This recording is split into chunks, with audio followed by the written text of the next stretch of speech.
Hey, folks, my guest today is Ross Burdorf. He's the founder and CEO of ZenBusiness. He's got over 30 years of experience as an entrepreneur, technology leader, C-level executive, angel investor, and board member. As CEO of the company, he's helping historically underserved small business owners start, run, and grow their companies through a single comprehensive guided platform that provides all the tools they need to get their business off the ground and running. Ross, you ready to take us to the top? Pardon?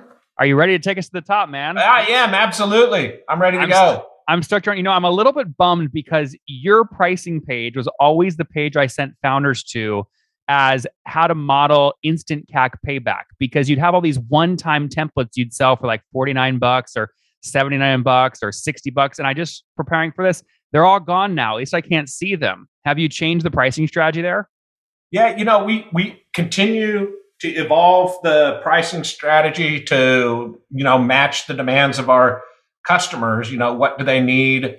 When do they need it? I mean, the whole thesis here, Nathan, is to, provide these solopreneurs, these first-time entrepreneurs, everything they need in a single package. And that changes as we learn more and more, and we build new products and services. At the end of the day, we're here for our customers, and our customers are what pays our paychecks.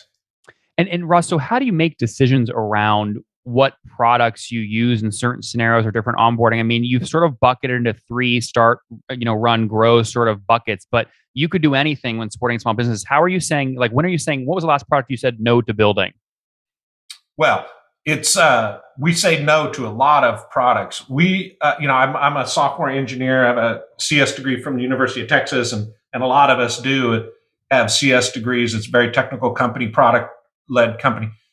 We've spent our career building software that no one buys, in the enterprise space. HomeAway was pretty successful, I would argue. HomeAway is very, very successful. And so, but even there, we spent plenty of wasted effort. So we are determined at ZenBusiness we test the heck out of everything that we build. So we talk to our customers constantly, survey them on prices, survey them on features, functionality, ask them what their journey is. We do a lot of, what are their use cases and journey. We, challenge ourselves. And even when we put into our business models, the take rates of them, we have a pretty good sense of those take rates. And we challenge ourselves to build exactly what our customers want and charge them exactly what they want to pay. Because, that's the mix. There is, are you building something that the customers want, and is that value there for them to pay the amount that you're charging? So it seems straightforward. It's hard, because sometimes customers tell you one thing in a survey, but then when they put in their credit card, it's a different thing. So we have a whole bunch of tests running also to confirm that they'll actually pay with their credit card and then renew. So I would just say talk to your customers and test before you build. Ross, you take so much of this for granted because you're in it, but my listeners right now are going, wait, what tools does he use for surveys? How does he model the take rate? How many tests is this guy running right now through all these onboarding funnels? Let's go deep. Last product you launched, what is that product and what take rate did you model? We just launched our our accounting package, which is, includes our accounting and invoicing, part of our ZenBusiness Money. And I will tell you, we tested that from multiple angles over probably starting 6 months ago. And we just launched the package that we really think is going to be is what our customers have said they want. And we've done various testing on the website. So that's the last one we've launched. And it's just a start. I mean, our customers aren't static, and we reserve the right to get smarter. And, I always like at the company, the last company meeting, I put up the Roosevelt quote of, the man in the arena. We change it a little bit. We say the team in the arena, and we say the men and women, in the arena. So we're in the arena every day, and it's not going to be perfect, but we really want to focus on our customers. That's the big focus. So 6 months ago, what do? You send an email to the top 10% most active customers defined by who logged in most recently and say, hey, would you pay 2.9% if you put your Visa transactions through our new Zen No, Money I'll tell program? you, well, you make it sound simple, and it's not that simple. We use SurveyMonkey as a tool to do our surveys at that's one level of surveys, but then we also hire um, brand marketing research and product market research companies that do this every day. And I'd recommend a company that's got any amount of funding to use professionals. And professionals go out, they build the surveys and the questionnaires based on what you want to know, based on a lot of the early Survey Monkey Ross, who'd leading. you use? Um, we used Answer Lab out of the Valley, and then we use. Oh man, you're putting me on the spot. Sorry. We use a lot of them. So if we use more than one, I'll come to it at the end. I'm sure I'll remember before we get done with this. But we That's use a helpful. lot, and it doesn't. And actually, I don't care who they use, just that they use one. I think as we get more sophisticated, maybe ours get more expensive, but it doesn't have to be expensive. And I'll tell you what, I was the first person at our company that did started surveys, and I used SurveyMonkey, and I asked quite literally one of my first questions was, rank the check the box on these list of products that you would like to see on the platform, literally. Wow. And still to this day, that list has held up as far as here are the list of things after formation I want to do: banking, taxes, accounting are at the top, website, all these things that we sell today. We asked early on, and those answers still now we're asking way more sophisticated, drilling in on each question. But if your listeners aren't doing this, they're missing a simple trick here. Very interesting. And there's a way to do this for free early on. Free SurveyMonkey account, right? Get your first million in revenue is a great way to do it with your wait list. Yeah, you could definitely use a free SurveyMonkey. We paid for one. Yep. Okay. Very well. Yeah. You just raised a $200 million round at a 1.7 billion Well, valuation. we paid for one early on, and I hope you're paying SurveyMonkey $20 a month now. Yeah. Great product. They just got bought. Oh, did they? Who bought them? I think Vista. Zendesk. Oh yeah, look at that. I missed that news. Yep. Yeah. They just bought them in October 20th. Very interesting. Okay, Yeah. let's go back to you though, because last time you came on the show was back, it was September last year. And what you told me then is you guys had broken 70,000 customers. In the press release for the recent raise, you said 200,000. So that's 200,000 SMB, like paying customers, right? Yeah. Oh, we're over 200,000 now. What are you at now? 220 or something like that. So your rate then of change is you're adding about 20,000 new customers per 30 days. Maybe that's probably too much, but over 10,000, between 10 and 20. Interesting. Now, obviously, we saw HubSpot change their sort of average ARPU drastically as they IPO'd and then even post IPO. How are you thinking about that? Are you still at about a $20 ARPU? That's confidential. Oh, now you're confidential. Come on, man. Yeah, that's confidential. We can't. I can't share that information anymore. But we're killing it. I think from what I can tell, I'm curious. Actually, let me ask this question a different way, so you don't have to reveal things that are confidential. When you launch your money product and you have it live in the marketplace for a month, and you look at the take rate over the 30 days, what is a successful take rate? Well, let me answer that question this way: that you don't have to, and I think for your listeners too, you don't have to have a product in our platform that has a 30% take rate. For example, what you want is packages and plans and a product-led growth strategy where you give away features and functionality, like, for example, we were talking about SurveyMonkey, and then And then if you need some functionality as your business grows, then we're there to sell that product or service. And the reason we're there is because we have they have a fantastic experience with the formation business as they come in, or with the compliance product, our website product that we just relaunched with a fantastic website builder product. Now competes with everything in the market. So it's not about having this. Early on, I thought naively, it's like, oh, we have to have this killer product that 50% of our customers. We do have that product, but it's built into formation, the kind of the core of what we do. But we're a software platform now. We've evolved into a software platform. So it's many different businesses. So if we get a 5, 10, 15% take rate, that's what really adds up. And having a suite of services so that depending on your company, you pick and choose what you want.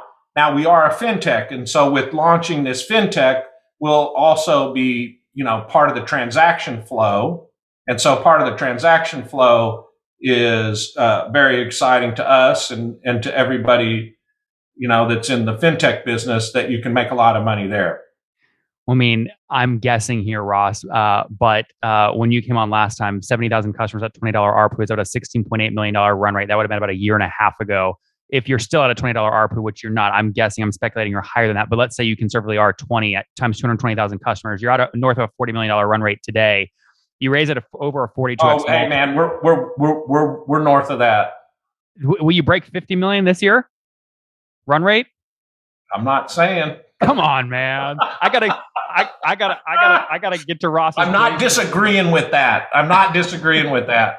Well, I mean, the reason I ask is because you didn't use the word fintech one time. The last interview we did together makes complete sense. I mean, you look at the fintech market now; it's very frothy. So, I mean, was that a key part of your deck? Is it embedded finance effectively?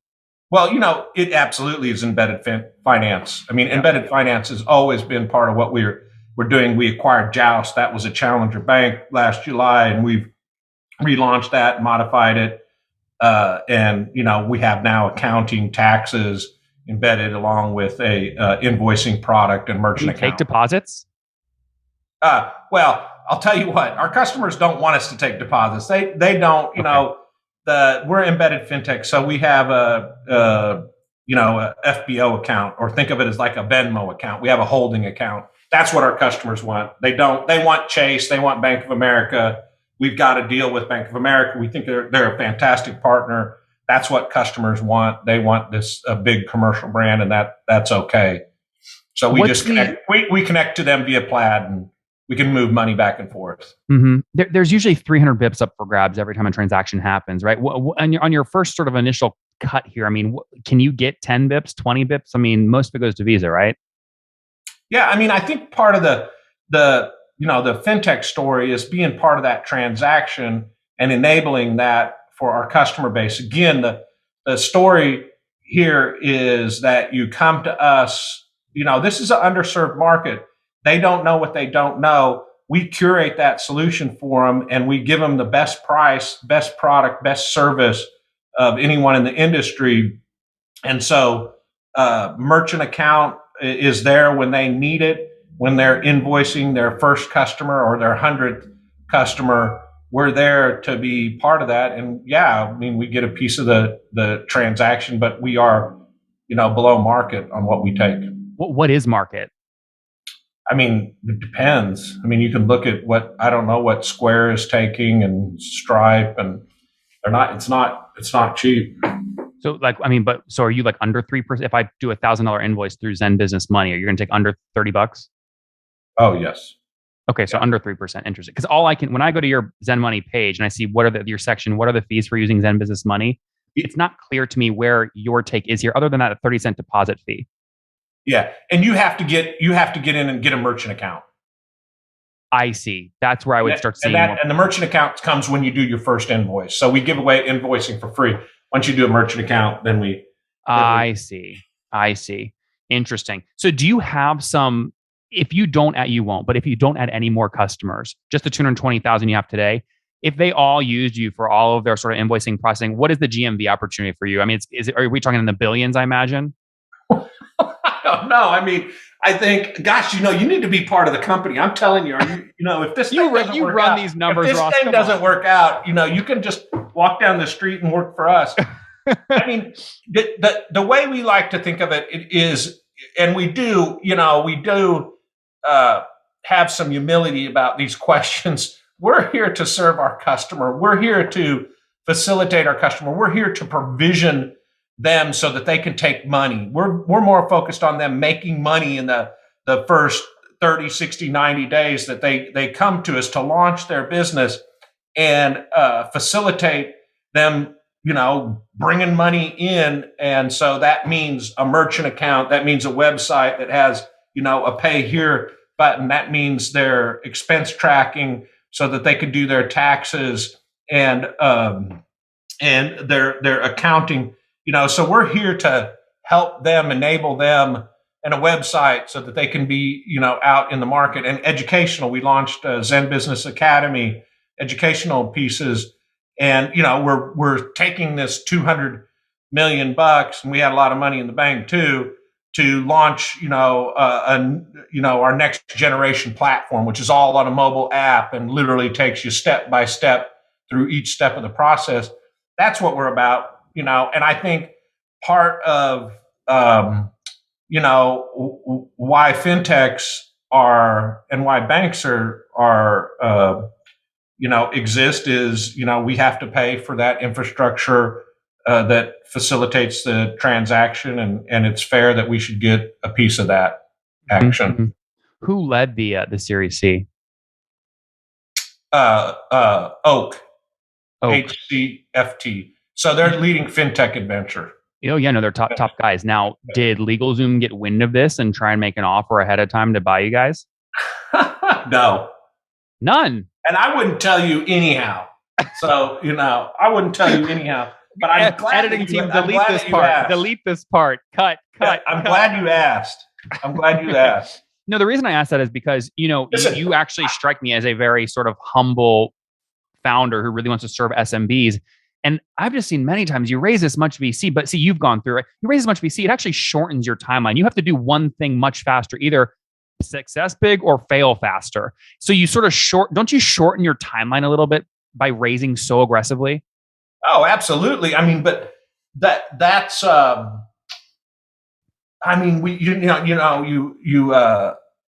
only live once. And so I'm not in this for a lifestyle business. And there's for all those entrepreneurs, there's nothing wrong with money. And apparently there's no lack of money. If you look at the billionaires that live in this town now, and all of my full-time employees have stock, and so do I. I'm the biggest shareholder in the company. So there's nothing wrong with us accelerating that. I'm also of the thesis, we're all very, very smart at this company, but there's a lot of smart entrepreneurs out there. There's a lot of competition. So the company that has the most capital, it's a huge advantage. And talent. Yeah, well, yeah, absolutely. And we hired 43 people last month. Can you believe this? Wow. So what, you're at 300 full time now? 380. Oh, 380 full time. Wow. Okay. Interesting. So we're rocking and rolling, building out the platform. And so that money absolutely accelerates stuff. But how many engineers, Ross? 150. Wow. Okay. Hey, I want to be respectful of your time. We're out of it. Quick rapid fire questions here. Revenue growth last 12 months, 200, 300%? We're going to do close to 3x revenue growth this year. But what about the last 12 months? So like 300%-ish? Yes, 3x. Ish? Yeah, 3x. Yep. Okay, cool. And then your recent valuation was 1.7. This is a boring question because it's just financial, but the 55 Series B, where was that at? It was 50. We announced 55. It ended up being 56 and 256. 256 post. 200 pre. Jeez, it's incredibly the amount of wealth creation happening. I mean, 256 to 1.7. I mean, it's incredible. Kudos. It's great. It's great for you. It's great for employees. Everyone owns equity. It's wonderful. And Series A, 15 on what? I can't remember. Okay. Under 100? Huh? Under 100 million? Oh, yeah. Yeah. That. Oh, wait. No. Yeah, I can't remember. I'd have to go back and look. You're good. I mean, that's old news, man. I got to keep, my brain can only hold so much. I'm focused on the future here. No, I love it. I mean, the reason I do that and try and get the historical stuff is because, again, the way to sort of reverse engineer Ross is understand and try and get in your brain back those days. So thanks for sharing all that. I appreciate it. Let's build a Ross map. Yeah. Let's wrap up here with. Now, we haven't seen anything yet. It was a competitive round, but I think the investors got a hell of a deal. We are creating a new category here. This is an unserved market. We are the Shopify for the service industry, and the service industry is 80, +% of the global economy. This is big. This is huge, and that's what folks invested in, and that's what we're here to provide to these folks. And every day you turn around, there's a new article about people resigning, the Great Resignation. Everyone's leaving, their corporate jobs to turn their side hustle. I mean, your stuff's got to be taken off too, right? More and more people are turning to entrepreneurship. I think everyone's going to be a founder in 10 years. Good. That's my I'm thought. all for that. I'm all for it. Me too. When are you going to? You see cash flows. When are you going to launch a $300, $400, $500 million sort of balance sheet lending business to help these folks with cash flow? Sooner than you think. In progress? Yeah, absolutely. All right. Fair enough. That's a good one. Ross, let's wrap up with the famous 5. Number 1, favorite book. Oh my God. You asked me this last time. You said, remember what you said? I can't remember what I said. You said Steve Jobs. Right now I think my favorite book is Scale out of the Santa Fe Institute. Oh, interesting. I'll have to check that out. Number 2, is there a founder you're following or studying? I think, God, there's so many. I mean, I don't. One in Austin. Huh? Someone in Austin. Yeah.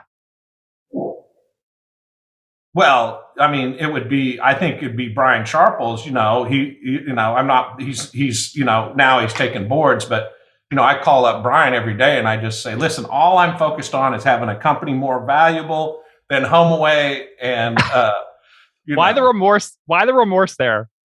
Huh? Why There's no remorse. It's no remorse. It's just it's fun to be competitive, isn't it? I mean, you own, true or false, right now you own more equity in this than you do at the same stage at HomeAway. Oh my God, yes. Yeah, interesting. That's good. I like competitiveness. You're being consistent. You're 2 for 2. The answers match so far. Number 3, favorite online tool for building ZenBusiness. Oh, you know what? I'm not going to answer this question, and I'll tell you why. Okay. Because there are so many fantastic tools out there right now. I mean, this is if you get, you got your degree in computer science or you have any interest in technology or design, I feel like this is the top of the mountain. You can do anything now with SaaS solutions, and they are so powerful. We used to build all of this stuff in my past, and now you can buy everything. So we buy everything, from security tools to, I mean, we're all on Google Cloud. It's just fantastic. But all the other tools you can use are fantastic. I would have to say, though, I think I did say it last time, is Slack. We have no less than 200 million Slack channels at our company. You're different. You said Sisense last time. Well, I love Sisense too, but there you go. but that's just one of many. I mean, it's so amazing. I don't want to ask you how much you spend as a company on software annually. It's got to be, gosh, 5 to 7 million, maybe 4 to 6 million. Yes.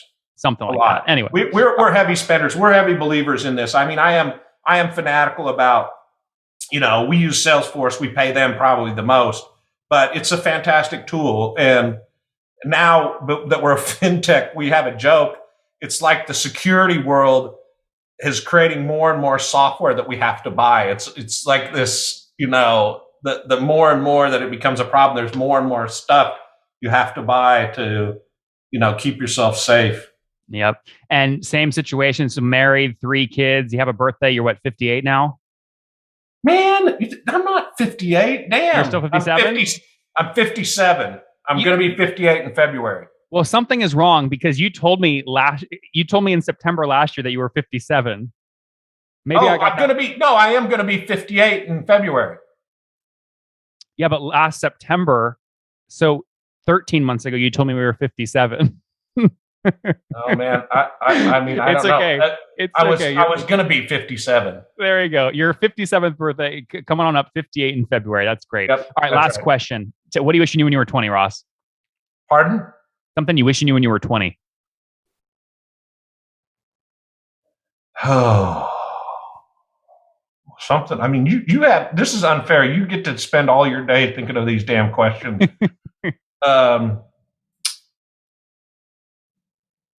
Well, 20, you're completely wild, and you don't know. Can I say you don't know shit? That can be your official answer. I'm going to write that can be down my now. Official answer. I think, I need to remind myself at 57 to not take everything so seriously. I guess the thing I wish I knew at 20, which is what I tell everybody now, is there's never been anything I haven't gotten through in business. Or in personal life. I'm not challenging that. I don't want any more challenges in business or in personal life, but or maybe I like challenges in business, less in personal life, because when you have kids, you're consumed by fear. We always seem to manage to get through things in business. I'm lucky. I think in business, I think you also make your own luck. I like to worry about a lot of things, but I also say, here's the saying, 99% of the stuff I worry about never happens. So all this worrying must be working, which is complete shit. It means I'm worrying about stuff I shouldn't be worrying about. That's funny. Guys, Ross Burdorf, ZenBusiness, giving power to the previously underserved business owners, mainly service providers, now serving over 220,000 of them, adding 10 to 15,000 every 30 days to the platform. Now offering a fintech play as well. ZenBusiness growing over 3x year over year. Most recently, $200 million raised at a $1.7 billion valuation. 380 folks here in Austin working hard to service those underserved business owners. Ross, thanks for taking us to the top. Hey, thanks, man. One more thing before you go. We have a brand new show every Thursday at 1 p.m. Central. It's called Shark Tank for SaaS. We call it Deal or Bust. One founder comes on, 3 hungry buyers, they try and do a deal live, and the founder shares back-end dashboards, their expenses, their revenue, ARPU, CAC, LTV, you name it, they share it. And the buyers try and make a deal live. It is fun to watch every Thursday, 1 p.m. Central. Additionally, remember, these recorded founder interviews go live. We release them here on YouTube every day at 2 p.m. Central. To make sure you don't miss any of that, make sure you click the subscribe button below here on YouTube, the big red button, and then click the little bell notification to make sure you get notifications when we do go live. I wouldn't want you to miss breaking news in the SaaS world, whether it's an acquisition, a big fundraise, a big sale, a big profitability statement, or something else. I don't want you to miss it. Additionally, if you want to take this conversation deeper and further, we have by far the largest private Slack community for B2B SaaS founders. You want to get in there. We've probably talked about your tool if you're running a company or your firm if you're investing. You can go in there and quickly search and see what people are saying.